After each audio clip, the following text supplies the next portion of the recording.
Hello, my brothers and sisters. This is T.O. Davenport with this week's edition of Word on the Go. Listen, I want you to go with me to Habakkuk chapter number 2, verses 1 through 3. And when you get there, I want you to consider this context before we deal with the scripture. It records a prayer that this prophet prayed unto the Lord. And you might remember the story. In chapter 1, you find out that the prophet's pretty upset because of what he sees that's going on around him and in Judah, and nothing seems to make sense, and it seems as though God has just kind of abandoned his people, abandoned the scene. So he lodges a complaint before the Lord, to which God then begins to give him an answer somewhere around about verse 12. And after God has answered him, well, his answer upset the prophet even more than what we find in the very beginning. And so after that, he goes back to God and he says, listen, I'm going to stay right here in your face until such time as you answer me, because I know that when you do, my perspective about all of this is going to be corrected.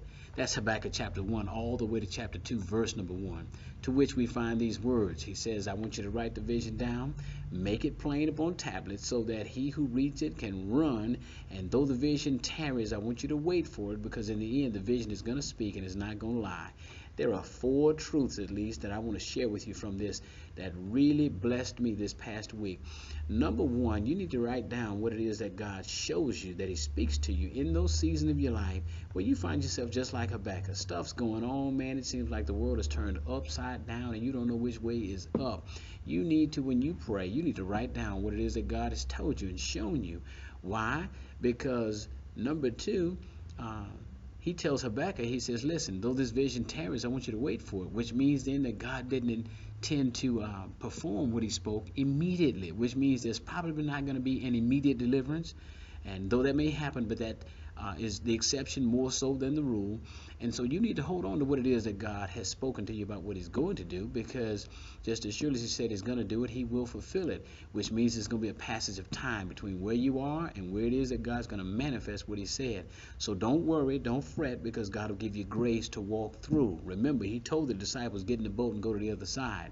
And though they went through a storm, they got to the other side. Number 3, again, hold on to what he said, because there'll be a moment in your time, in your life, where it appears as though things are not going to work out. But please don't let yourself forget what God told you. If he said he's going to do it, he will do it.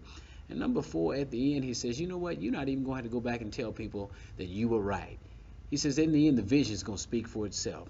Man, I don't know about you, but that blesses my socks off, that the vision itself is going to speak. God himself is going to be glorified. So I just want you to remember that though you may be experiencing some of what he experienced, God is faithful. He'll speak to you. He'll show you where it is that he's going, what it is that's going to happen. And all you've got to do is trust him and hold on. I pray that this has been a blessing to you. I look forward to being able to talk with you again this same time next week. Until then, know that we love you and we're praying for you.